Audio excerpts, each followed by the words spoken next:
بسم اللہ الرحمن الرحیم۔ اللہم صلی علی محمد و آل محمد کما صلیت علی ابراہیم و علی آل ابراہیم انکا حمید مجید۔ اللہم بارک علی محمد و علی آل محمد کما بارکت علی ابراہیم و علی آل ابراہیم انکا حمید مجید۔ انتہائی قابل صد احترام معزز سامعین و ناظرین گرامی قدر، آج میں آپ حضرات کے سامنے اپنی ہی لکھی جانے والی ایک کتاب کہ جو ابھی تکمیل کے مراحل میں ہے، اس میں سے چند باتیں آپ کی خدمات عالیہ میں پیش کرنا چاہوں گا۔ انشاءاللہ العزیز بہت جلد یہ کتاب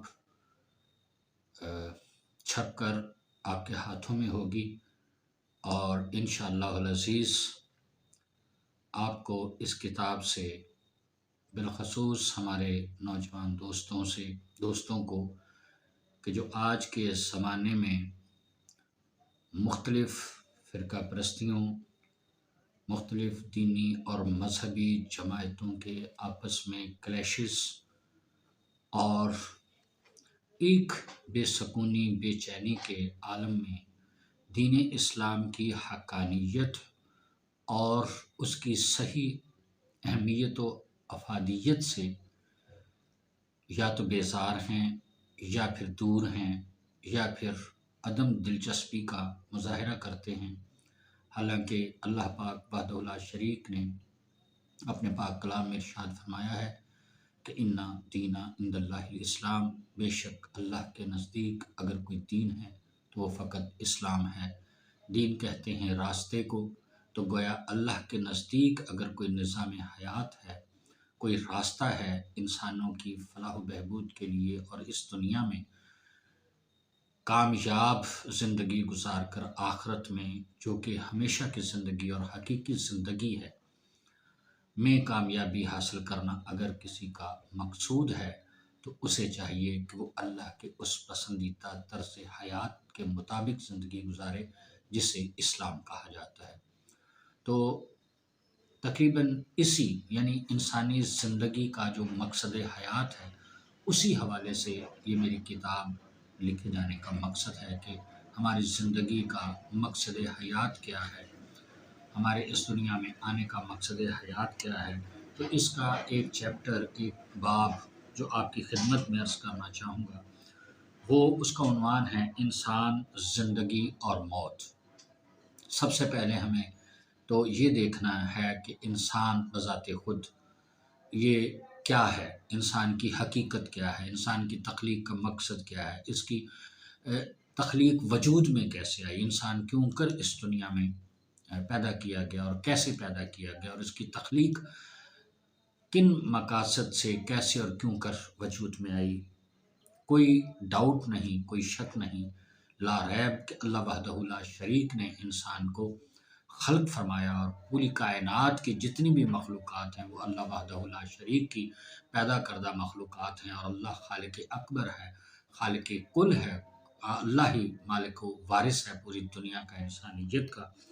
تو یہ جو ایک میں چھوٹا سا اقتباس آپ کی خدمت میں عرض کرنا چاہوں گا اپنی کتاب کے حوالے سے، آپ اپنی رائے دیں گے کہ اس میں کس حد تک آپ کو ایک بنیاد جو ہے نا وہ فکر کی، تفکر کی اور غور کرنے کی، سوچ کی، سمجھ کی، آپ یہاں سے کیا حاصل کرتے ہیں، آپ کیا محسوس کرتے ہیں کہ دنیا کے کسی بھی خطے، قوم، نسل، دین، مذہب، زمانے اور معاشرے سے تعلق رکھنے والا انسان، خواہ کتنا ہی امیر ہو یا غریب ہو، ظالم ہو یا مظلوم ہو، نیک ہو یا بد ہو، گورا ہو یا کالا ہو، لاچار ہو یا صاحب اختیار و اقتدار ہو، طاقتور ہو یا کمزور ہو، اس کی زندگی فانی ہے اور ایک دن موت اس کا مقدر ہے۔ زندگی اور موت کا یہ کھیل دنیا عالم میں آنکھ کھولنے والے پہلے انسان سے شروع ہو کر آج تک جاری و ساری ہے۔ اور اس وقت تک جاری رہے گا کہ جب تک زمین ہر ایک جاندار کے وجود سے خالی نہیں ہو جاتی اور ہر ذی نفس، ہر ذی روح موت کا ذائقہ نہیں چکھ لیتا۔ تو گویا دنیا سے زندگی کا وجود ختم نہیں ہو جاتا تب تک یہ سلسلہ موت و حیات کا جاری رہے گا۔ اب چونکہ زندگی پر گفتگو کرنے سے پہلے میں زندگی کی اہمیت کو اجاگر کرنے کے لیے ایک نقطہ عرض کرنا چاہتا ہوں کہ موت ایک ایسی حقیقت ہے جس سے نہ تو ماضی میں کوئی انسان خود کو محفوظ رکھ سکا اور نہ ہی مستقبل میں ہمیشہ زندہ رہنے کا کوئی انسان دعویٰ کر سکتا ہے۔ یہاں تک کہ دنیا کے کسی بھی ملک، قوم، نسل کا کوئی انسان ہو یا کتنی ہی بڑی سپر پاور ریاست کے سب سے زیادہ با اختیار شخص سے بھی اگر آپ پوچھیں گے یا بات کی جائے گی تو وہ بھی اپنے زندگی کی گارنٹی نہیں دے سکے گا کہ میں نے ہمیشہ زندہ رہنا ہے، کیونکہ ہر وہ انسان بھی جو دنیا کی کسی طاقتور ترین سپر پاور کا حکمران بھی ہو، وہ بھی آپ کو یہ کہتا ہوا نظر آئے گا کہ مجھ سے پہلے بھی بہت سے طاقتور انسان ہو گزرے ہیں مگر ہمیشہ کوئی زندہ نہ رہ پایا ہے، لہٰذا یقیناً مجھے بھی ایک دن موت کو گلے لگانا پڑے گا، موت کا ذائقہ چکھنا پڑے گا۔ دنیا کے تمام مفکر، فلاسفر، سائنسدان یا اہل علم و دانش، علماء کسی بھی مرتبہ فکر کے ہوں، کسی بھی مذہب قوم سے تعلق رکھتے ہوں، یعنی صاحبان علم مل کر تمام عمر غور و فکر، بحث و مباحثہ کرتے رہیں، بلا آخر نتیجہ یہی نکلے گا کہ زندگی فانی ہے اور موت برحق ہے۔ اس مختصر سی تمہید سے یہ بات روز روشن کی طرح واضح ہو جاتی ہے کہ جب اس حقیقت کو تمام دنیا کے فلاسفر، مفکر، دانشور، صاحبان عقل و فہم اور جو پوری دنیا میں سائنسدان ہیں، صاحبان تفکر ہیں، فلاسفر ہیں، مل کر بھی سارے اگر اس حقیقت سے انکار نہیں کر سکتے اور اس حقیقت کو نہیں جھٹلا سکتے کہ موت برحق ہے، تو اس کلام کی حقانیت کو کیسے جھٹلایا جا سکتا ہے؟ یعنی ایک وہ بات کہ جو آج کے ماڈرن ترین زمانے میں، آج کی ماڈرن ترین دنیا میں، پوری دنیا کے کسی بھی مذہب اور قوم، مذہب سے تعلق رکھنے والے فلاسفر، سائنسدان، مفکر، دانشور، صاحبان علم و فہم مل کر بھی اس حقیقت کو نہیں جھٹلا سکتے کہ موت برحق ہے اور ایک دن ہر انسان کو موت کا ذائقہ چکھنا ہوتا ہے۔ تو جب یہ آج کی اتنی ماڈرن ترین دنیا میں پوری دنیا کے لوگ مل کر اس حقیقت کو نہیں جھٹلا سکتے تو اس قرآن، اس کلام پاک کی حقانیت کو کیسے جھٹلایا جا سکتا ہے کہ جس نے 1400 سال سے زیادہ عرصہ پہلے سے یہ ایک اعلان کیا تھا، دو ٹوک الفاظ میں، ایک چھوٹا سا مختصر جملے میں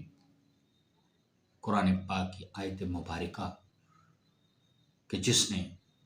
اعلان کیا دو ٹوک کہ کلو نفس ذائقۃ الموت، کہ ہر ذی روح کو ایک دن موت کا ذائقہ چکھنا ہے۔ اب ہر ذی نفس کو موت کا ذائقہ جب چکھنا ہے تو گویا موت دنیاوی زندگی کے خاتمے کا نام ہے۔ اچھا، قرآن کریم کی حقانیت پر بے شمار دلائل دیے جا سکتے ہیں، چاہے کوئی قرآن پاک پر ایمان و اعتقاد رکھتا ہو یا نہ رکھتا ہو، اس کا مقدر۔ لیکن اس وقت چونکہ قرآن پاک ہمارا موضوع بحث نہیں ہے، تاہم قرآن بذات خود کائنات کی ایک بہت بڑی حقیقت ہے اور اعجاز ہے۔ قرآن مجید کلام الہی بحیثیت ایک کتاب انسانوں کے لیے منبع رشد و ہدایت ہے۔ کیوں کہ حق و صداقت کا آئین اور مکمل ضابطۂ حیات ہے انسانی زندگی کے لیے۔ اس کا سب سے بڑا ثبوت یہ ہے کہ 1400-1500 سال گزر جانے کے باوجود آج تک کسی بھی دور کا کوئی بھی انسان قرآن پاک کی حقانیت سے اس لیے انکار نہ کر سکا کہ قرآن پاک کے واضح اعلان اور چیلنج کے بعد قرآن پاک کی 6666 آیات کے مقابلے میں آج تک کسی بھی دور کا کوئی بھی انسان ایک سورہ بھی، ایک آیت بھی ان 6666 آیت کے مقابلے میں پیش نہ کر سکا، جو قرآن پاک کی حقانیت کی سب سے بڑی دلیل ہے اور قرآن کے کلام خدا ہونے کا ثبوت ہے، اور اللہ وحدہ لا شریک کی جانب سے اس کے منبع رشد و ہدایت ہونے پر ایک بیان دلیل ہے کہ یہ کسی عام انسان کا، کسی انسان کا کلام نہیں، بلکہ یہ اللہ کا کلام ہے، اور یہی وجہ ہے کہ اس کا کوئی نظیر نہیں۔ تو گویا قرآن کے خلاف کسی بھی قسم کے نظریات اگر تو لوگوں کے ذہنوں میں پائے بھی جاتے ہوں تو وہ سوائے جہالت کے کچھ نہیں ہو سکتے۔ یہ قرآن کا اعجاز ہے۔